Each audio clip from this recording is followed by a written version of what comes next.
અમે તમારા સમયનું મૂલ્ય સમજીએ છીએ અને મનોમંથન ટીજીબી ક્લિપ્સ દ્વારા અમે એવો પ્રયાસ કરીએ છીએ કે ખૂબ જ ઓછા સમયમાં તમારા સુધી સાચી માહિતી પહોંચે.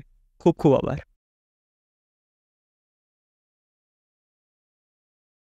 તમે તમારા એક્સપિરિયન્સમાં 25 વર્ષ સુધી તમે કેટ્સ અને ડોગ્સને ટ્રીટ કરે. સો મેં આવા ઘણા કેસીસ જોયા છે. આજકાલ તો થતું હોય છે કે ન્યૂલી મેરિડ કપલ હોય ને એમાં જે પુરુષો હોય એમની એવી ઈચ્છા હોતી હોય છે કે ઘરમાં આપણે બેબી તો લાવીશું પણ એના પહેલાં એક ડોગ રાખીએ. ડોગ લાવી, મને ડોગ બહુ ગમે છે તો ડોગ રાખીએ. અને જે એમના પત્ની હોય એમની એવી ઈચ્છા હોય કે ના, મને ડોગ નથી ગમતા કારણ કે ગંદુ વધારે કરે ઘરમાં, તો મને કેટ લાવી છે કારણ કે શાંત હોય ને એ રીતે.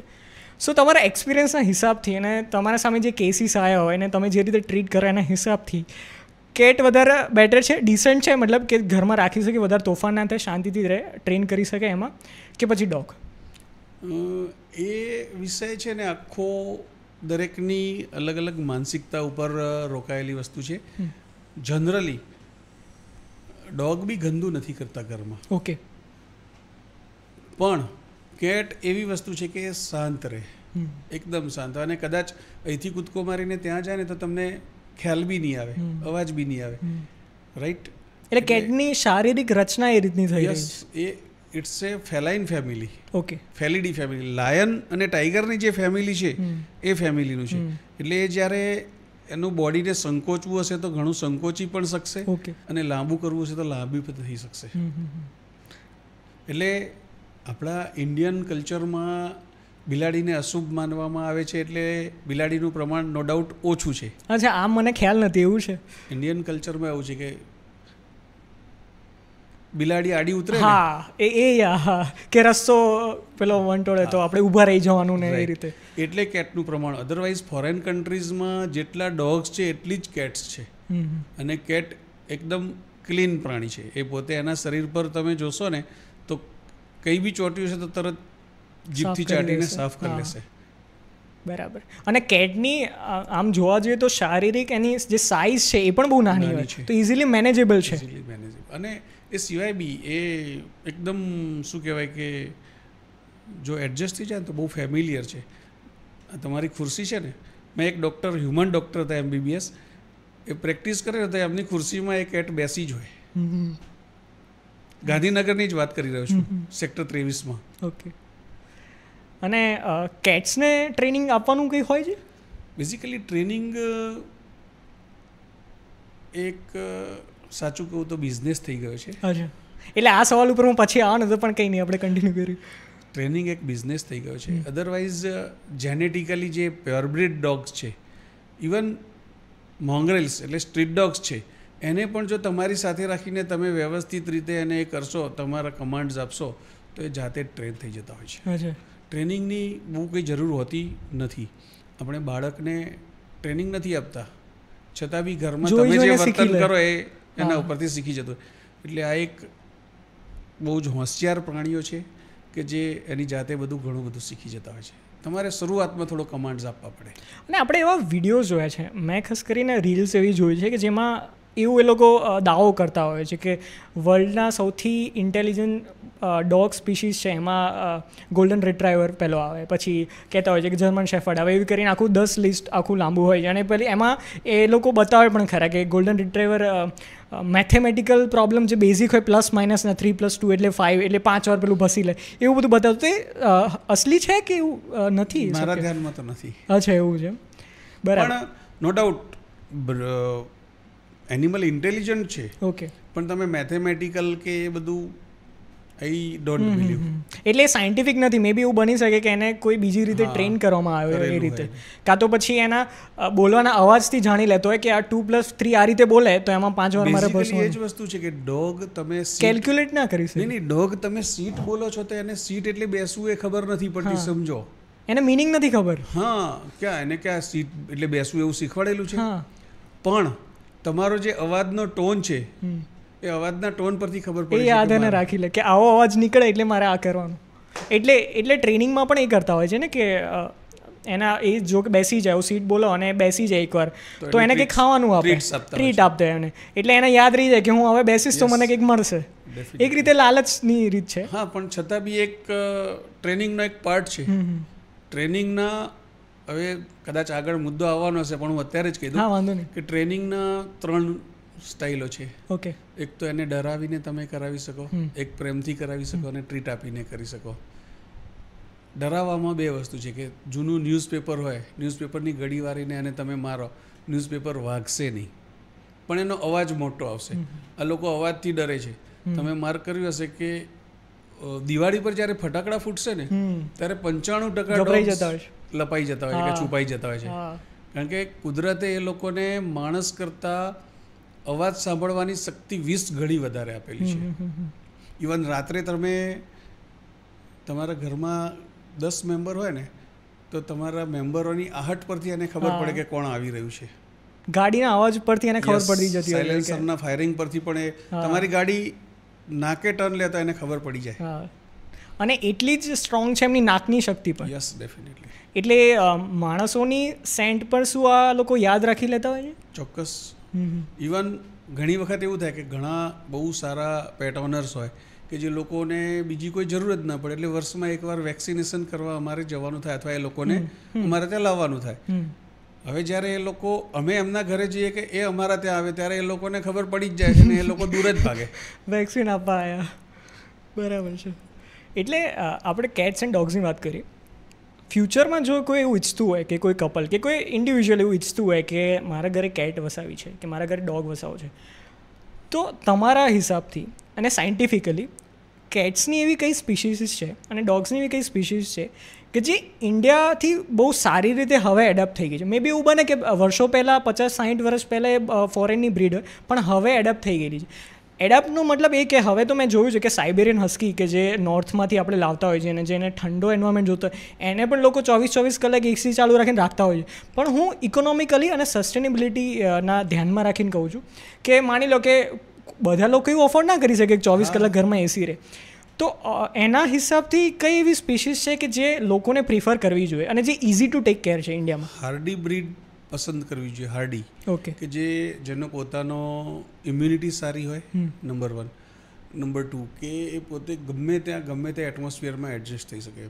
ઓકે. સાઇબેરિયન હસ્કી છે, સેન્ટ બર્નાર્ડ છે, આ બધી બ્રીડ્સ ઠંડા પ્રદેશની બ્રીડો અહીં આગળ આવા એસીથી ચાલી જાય પણ એ પછી એને જ્યારે હીટ સ્ટ્રોક ને લાગે ત્યારે એના આટલી ગરમી તો સહન જ ના થાય નથી કરતા એટલે એના પ્રશ્ન થતા હોય છે. તો જનરલી ડોગને જ ગરમી પછી વધારે લાગે એ તમને કહી દઉં કે ડોગને પરસેવો થતો નથી. ઓકે. એટલા માટે ડોગને ગરમી માણસ કરતાં આપણે જ્યારે ગરમી લાગે અને આખા બોડી પર વાળ હોય ને, બોડી પર વાળ કરતાં બી પરસેવાની ગ્રંથિઓ જ અવિકસિત છે. ઓકે. અવિકસિત પરસેવાની ગ્રંથિઓ એટલે પરસેવો થાય નહીં. એટલે એને બોડી ટેમ્પરેચર આપણે જ્યારે ગરમી લાગે તો પરસેવો થઈને આપણું બોડી ટેમ્પરેચર મેન્ટેન થાય છે. જ્યારે ડોગને પરસેવાની ગ્રંથિ અવિકસિત હોવાથી એ જ્યારે એને ગરમી લાગે ત્યારે મોં ખોલીને હાંફ્યા કરે અને લાળ પાડે. એ રીતે જ એનું બોડી ટેમ્પરેચર મેન્ટેન કરતા હોય છે. એટલે ટેમ્પરેચર તો દરેક ડોગને લાગવાનું જ છે, એની અસર થવાની જ છે. પણ ઘણી બ્રીડ છે કે જે તમે અહીં રાખી શકો. દાખલા તરીકે લેબ્રાડોર રિટ્રાઈવર છે, ગોલ્ડન રિટ્રાઈવર છે, જર્મન શેફર્ડ છે, ડોબરમેન છે. આ બધી બ્રીડ્સ અહીં એક્વેન્ટ વધારે થાય. એડપ્ટ થઈ ગયેલી છે એ બધી સ્પીશીસ. ઓકે. અને કેટ સ્પીશીસમાં? કેટ્સમાં તો કેવું છે અત્યારે એક જ બ્રીડ જોવા મળે છે ઇન્ડિયામાં, ગુજરાતમાં, અને એ જ બ્રીડ ચાલે છે. બીજી કોઈ ચાલતી શું બ્રીડ છે એરી?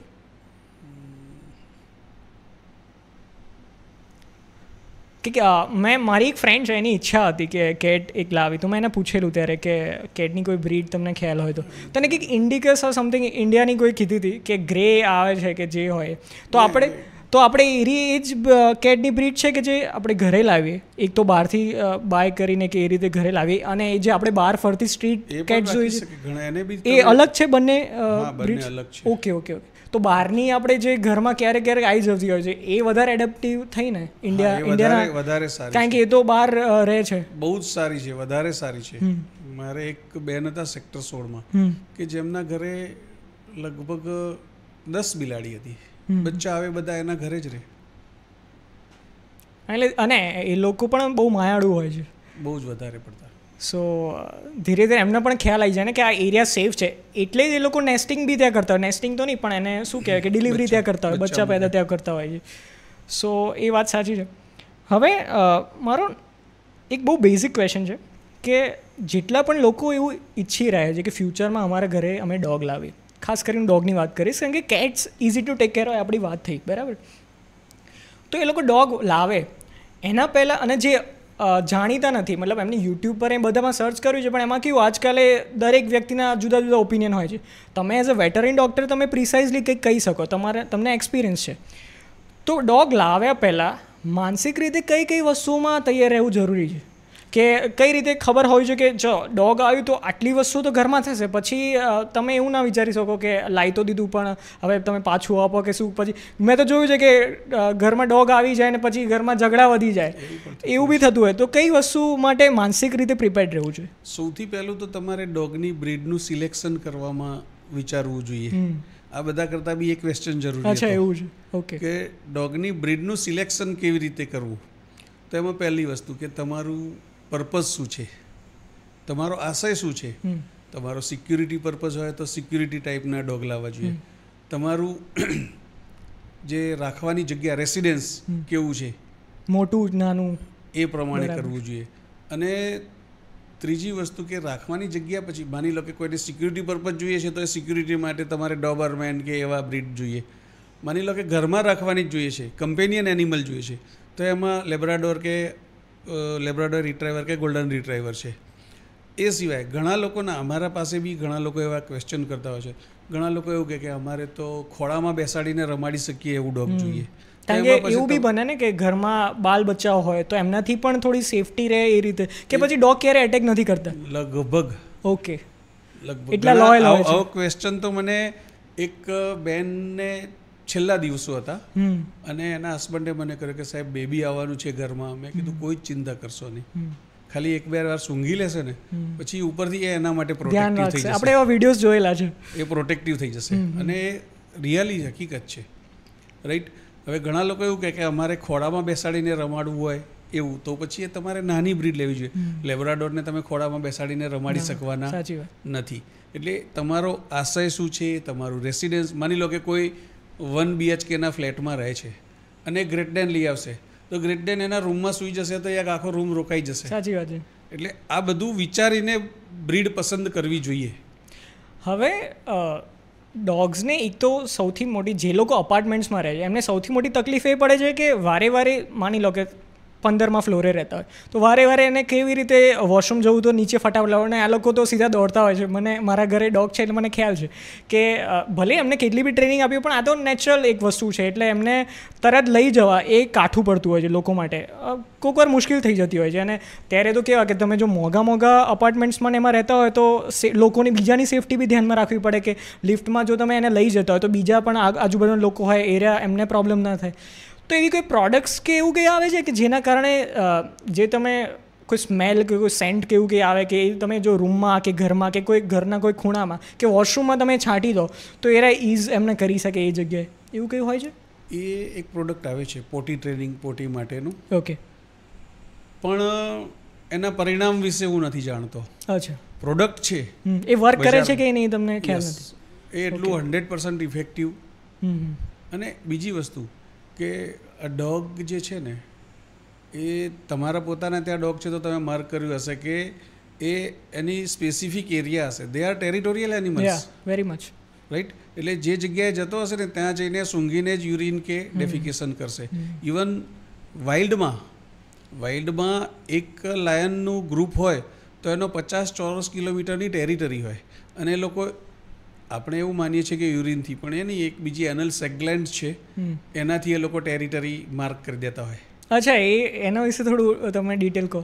એ એનલ સેગ્લેન્ડ, આપણે એવું કહીએ છીએ કે ડોગને અહીંથી અમે ગાડીમાં ભરીને દેશી ડોગ માટે બીજા એરિયામાં મૂકી આવ્યા તો પણ બીજા દિવસે પાછો આવી ગયો, રાઈટ. આ એક બધાનો હોય છે, રાઈટ. તો એ લોકો પહેલાં એવું સમજતા હતા કે યુરિન કર્યું હોય ને યુરિનની સ્મેલથી પાછા આવે, પણ તમે એને ગાડીમાં જ લઈ ગયા છો, ક્યાં યુરિન કરી નથી શક્યો તો ક્યાંથી પાછો આવવાનો છે? તો એનો જે ઝાડાનો માર્ગ છે એની નીચેની બે સાઈડે 2 ગ્રંથિ હોય છે, એને એનલ સેગ્લેન્ડ્સ કહેવાય. અને એમાંથી એની સ્પેસિફિક દરેક ડોગની અલગ પિક્યુલિયર વાસ હોય છે. દરેક એક રીતે એમની કહેવાય કે ફિંગરપ્રિન્ટ જેવું. યસ. તો એ જ્યારે એને ડર લાગે ને કે આવું લાગે ત્યારે એ છોડ દે, એટલે માનો કે આને તમે ગાડીમાં પૂરે છો તો એ છોડી દેશે, એટલે એ પાછી હવામાં 72 કલાક સુધી ઓકે રહેશે. અને એવરેજ એક્ઝેક્ટ ટાઈમ તો મને ખબર નથી, પણ એ ટૂંકમાં હવામાં ફેલાતી રહે છે અને એ સૂંઘીને પાછો આવી જાય છે.